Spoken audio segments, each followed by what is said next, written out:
Start by focusing on your breath, just gentle inhales and exhales through the nose. You can have the hands with the fingertips touching, just placed on the lower ribs. And as you breathe in through the nose, feel the whole rib cage, 360 degrees of expansion, and those fingertips will separate as you exhale. Feel the ribs drawing down, the fingertips drawing together. And just focus on a few breaths first. Using the diaphragm, focusing on full exhales.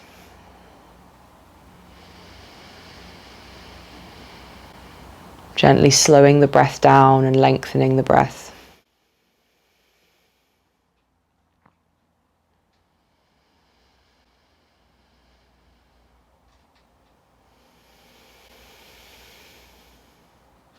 It's important to note, as we're breathing, we're not breathing a lot of tension up into the chest. So be aware, if the chest is really rising up and down as you breathe and you're feeling it more up here, that's where placing the hands on the lower ribs and thinking about feeling the resistance as you breathe into that space will actually take that tension off the upper body, and that can really relate to discomfort in your neck and in your shoulders and that feeling of tension.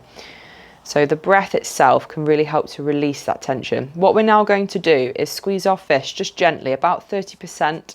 Think in terms of tension. We're going to breathe through our nose. So we're still breathing into that space. And we'll start by just going through some neck cars. And you can start with a gentle squeeze with the fist and gradually over time increase it by squeezing harder and harder and harder. So more of the body is then working hard. So you're feeling a global tension through the body as opposed to just the fist. And that is also going to help you work deeper into that space, into the neck and into the shoulders. So start with that gentle squeeze, draw your chin down, take it across to one shoulder, hold it there, breathe into that. Notice how that feels through the opposite side of the neck. We're now going to start to lift the chin up. Keep the jaw closed.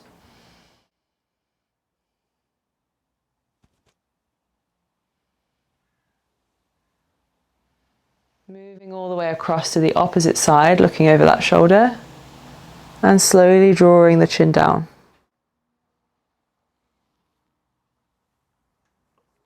We'll now go back the other way.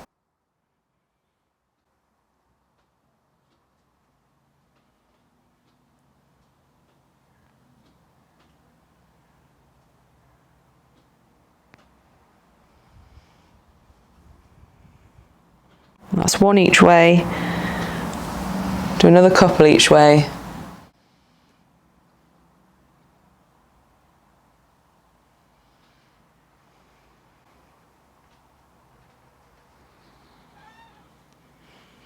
Keep breathing through your nose, maybe increasing that tension in the body.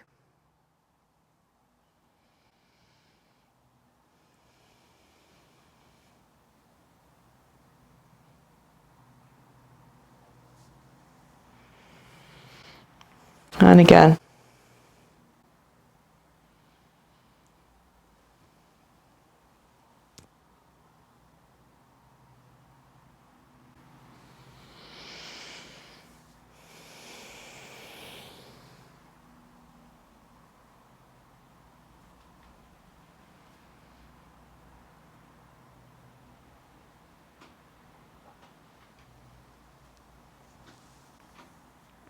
And from there, release. So you can give the shoulders a little roll forwards and back. What we're going to do now is just move a little bit into your scapulars, and I'll go side on. So you can focus on this going through protraction. So we're going to squeeze the fist, wrap the shoulders across the back, elevate the shoulder blades, retract the shoulder blades, and then depress the shoulder blades. So you'll feel that sort of circular motion as they protract, spread away. They lift up and elevate, they retract, and they draw down.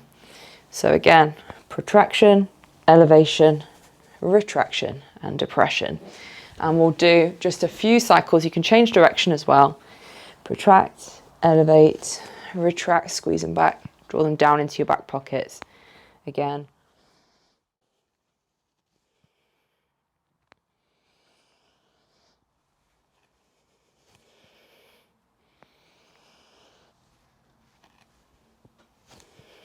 Other way.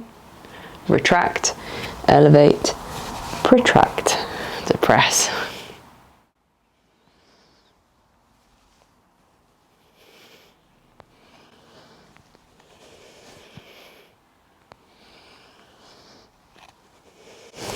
Should be feeling quite a bit of heat.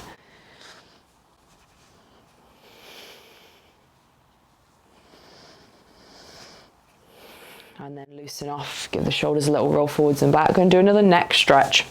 And all I want you to do is bring one hand behind your back. I'm going to spin around so you can see. Bring one hand behind your back and you're going to hold on to that hand so you can take it to wherever is possible for you. So I'm now holding that hand, and whichever arm is behind, I'm going to stretch that same side of the neck. So I'm holding that hand, gently tip the ear to the shoulder and then come up again, and you can repeat that. We'll go for about 10 repetitions. Feel free to hold it there if you prefer. So sitting up nice and tall, opening up through that side of the neck and coming up. Thinking about drawing this shoulder down so it doesn't elevate and hunch up.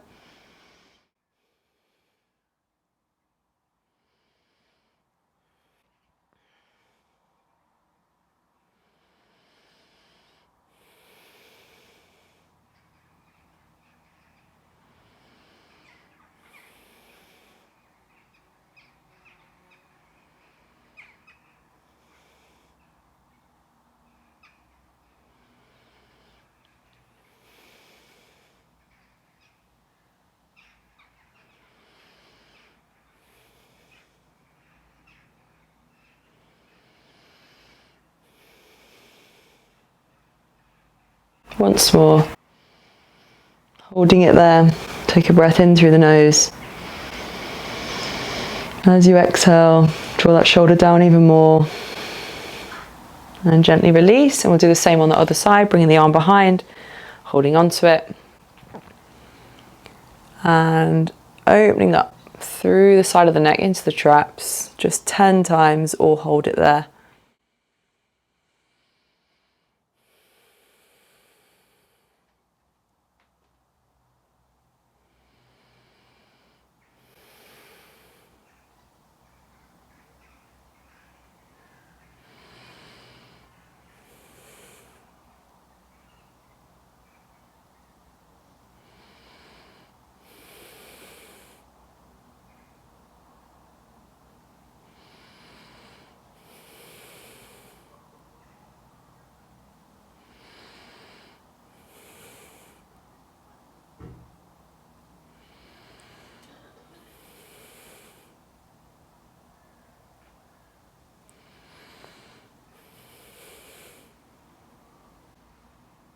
Last one. Holding it there.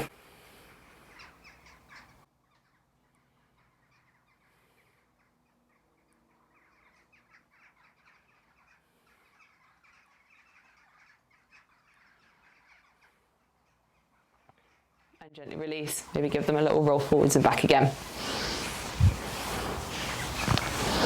We're going to move into shoulder cars. So we'll come into a half kneeling position. If you just bring one leg up, we're going to tuck the bum under and keep the glutes on so this hip stays nice and open. You can also have a go at gently pulling that front heel back towards you. The leg that's in front, squeeze the hand on that side. We're going to build some tension into the body as we work through this opposite arm. So take your arm up, taking it into shoulder flexion. Internally rotate by turning the palm out and start to take the arm back. Thumb points towards the floor and we internally rotate to finish with the back of the hand on the hip. Now we go back the other way, so into shoulder extension. Slowly turn the thumb up, forwards and down. I'll show you from the front as well, and we'll do at least a few more on this side to take the arm up.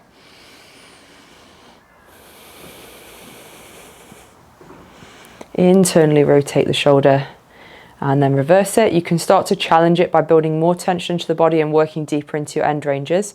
Turn your thumb up slow, back into shoulder flexion, forwards and down. Again, maybe your arm is a little bit further out, that's okay, go to where you can.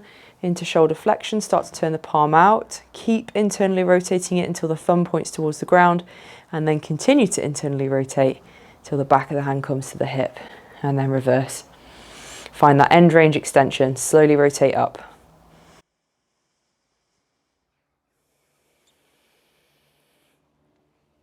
Let's do one more.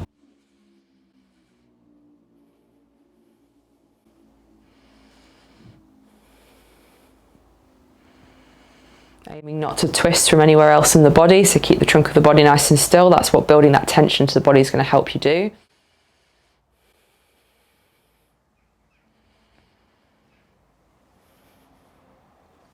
Let's switch side.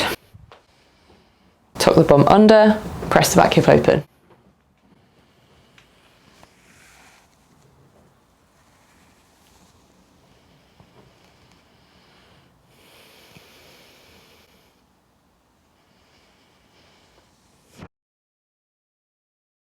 Working deeper into that range each time you go. Slow through the rotation.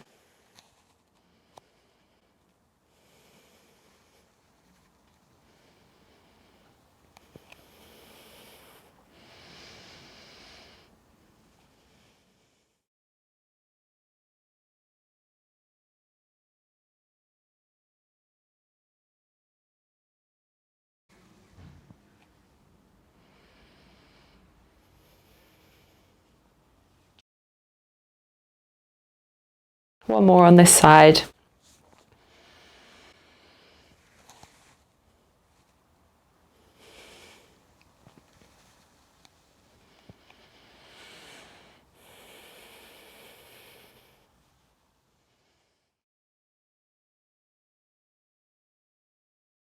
And release.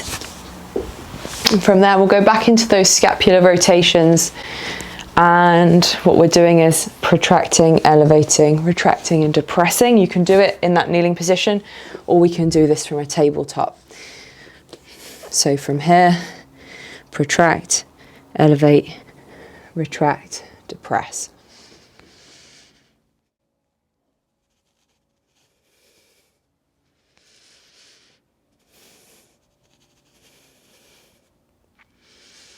Go the other way.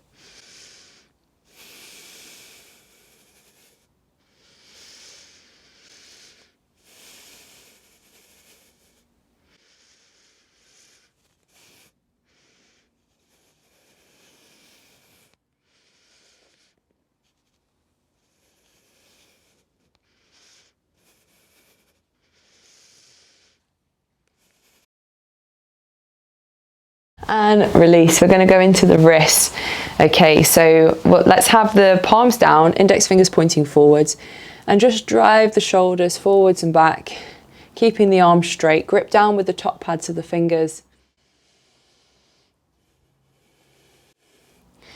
Moving in and out of it just to where your wrist extension will allow.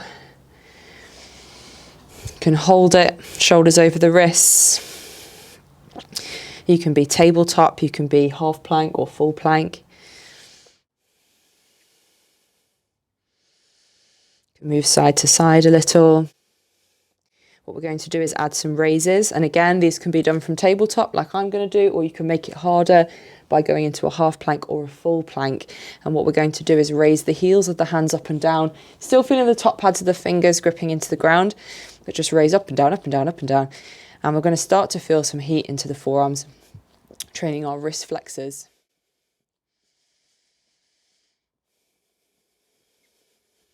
I want you to keep going for lots of volume until you're feeling a good pump in the forearms.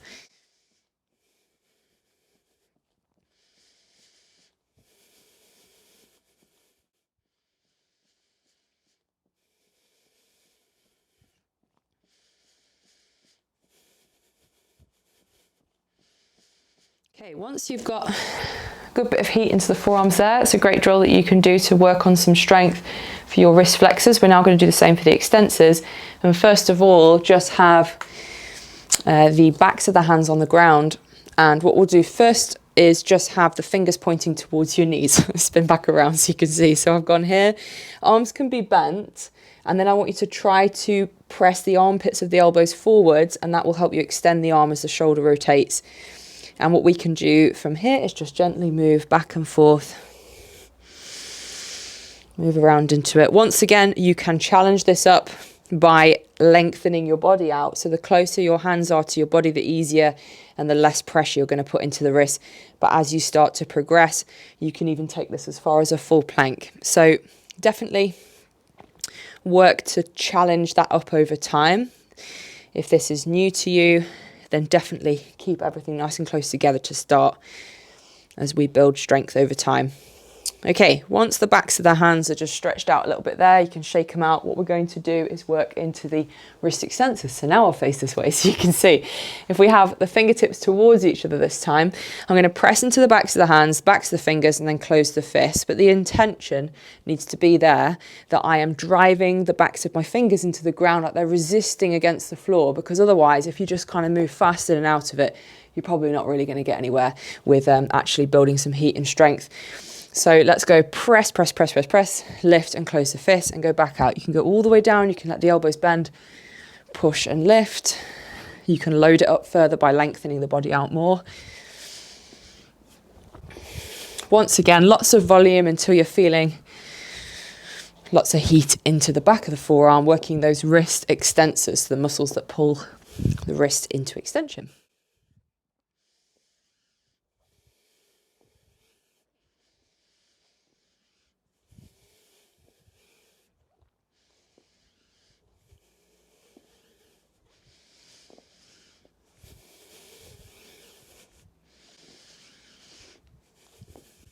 Once you're feeling lots of heat there, we'll release, shake them out again. We're going to finish with some rotation for our wrists.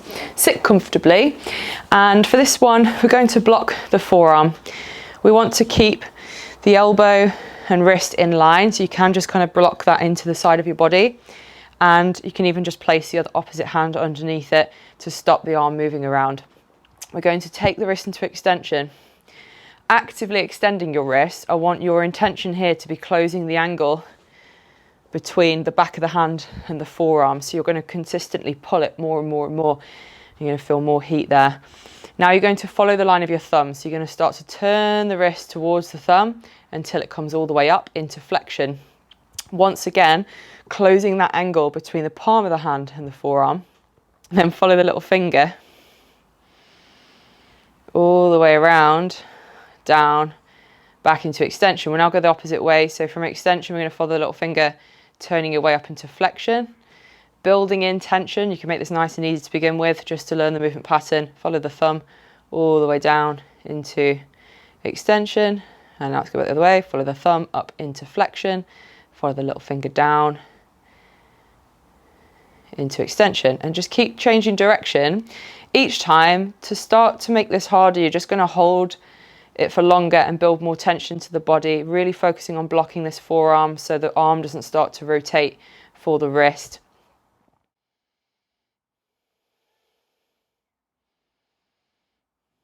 Move slower with more control, you'll build more heat. And you'll probably feel the forearm and the hand shaking a little bit.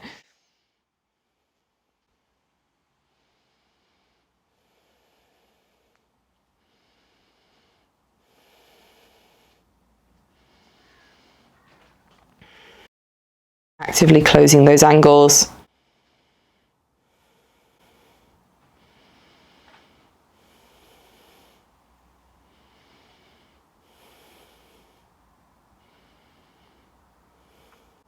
And then let's release and go on to the other side, blocking the arm, extend the wrist or flex, doesn't matter which one you start with. Keep that arm at 90 and make sure the forearm stays nice and still. I'm going to turn towards the thumb and start to bring the wrist up into flexion. Follow the little finger, working my way back down into extension. Really closing those angles, and then back the other way, follow the little finger coming up. Flex the wrist. Follow the thumb, work your way down.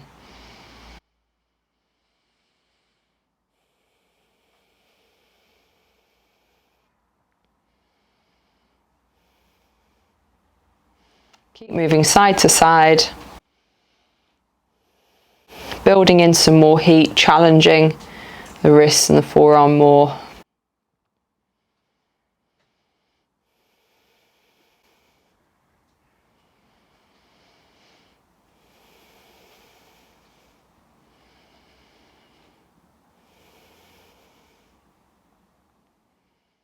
Keep closing those angles.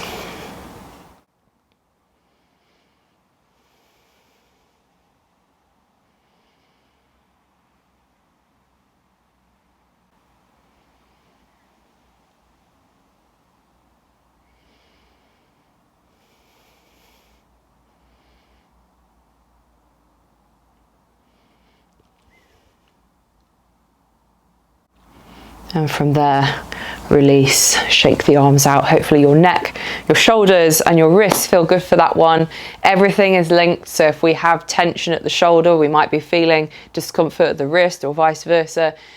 Use this flow to work through your body on those days where you're feeling a bit tight up in the top of the body. Maybe you're getting some neck discomfort or discomfort in the traps. Hopefully this will really help to loosen off. But also use the tools for, say, your prep for your training sessions or just on a mobility recovery day. Thanks for joining me, guys, and I'll see you for the next one.